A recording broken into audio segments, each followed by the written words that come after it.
इस खबर को आप तक पहुंचाने के लिए हमारे साथ ताउन किया है हरम ज्वेलर मंडी बहाउद्दीन ने। दुनिया भर में रिट न्यूज़ के नाजरीन को न्यूज़कास्टर नसीम ज़हरा की तरफ से अस्सलाम वालेकुम। खबर शामिल करते हैं मंडी बहाउद्दीन से, जहां कैप्टन टाइट सफदर की जलियांवाला में ज़िली सदर मुस्लिम लीग नून मुशाहिद रजा की रिहाइश पर फातिहा खाने के बाद प्रेस कॉन्फ्रेंस।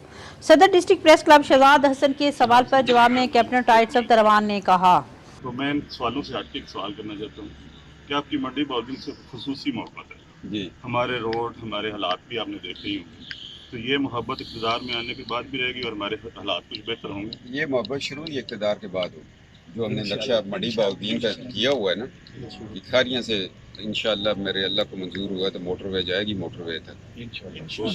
हम पिछले दौर में ये जितनी सुई गैस है तो ये भाईजान उठते ही नहीं थे रोज़ कि मंडी से सुई गैस तक कुछ करो, ये सारे तो वो लेटर नक्शे मुझे तो नहीं पता था इन्होंने सियासत में उतरना है। मुझे भी नहीं पता। अच्छा, हम उम्मीद करते हैं कि हमारे रोड बन जाएंगे। नहीं, सब कुछ बनेगा। Thank you sir. मंडी को इंशाल्लाह हम पूरा टाइम देंगे, जब इलेक्शन में दिया है हमारी खुशकिस्मती है। मुल्क बड़ी तब्दीली की तरफ जा रहा है। वोट चोरी होता है, इससे बाबा कौम का पाकिस्तान दो लख्त हुआ। मुझे पंजाब की हालत पर खौफ आ रहा है। जिन्होंने घर में वालिद को तरक्की करते देखा हो वो मुल्क को तरक्की देते हैं। जिसके वालिद ने सारी जिंदगी एक मिशन खाई वो खुद भी एक मिशन पर गुजारा करने का सोचते हैं। याद सादिक अपने बयान के बारे में खुद जवाब दे हैं। याद सादिक से पूछें, वो ठोक कर जवाब देगा। महंगाई आसमान को छू रही है, लोग मर रहे हैं। इनकलाब जब आता है तो बड़ी बड़ी दहलीज फलांग जाता है।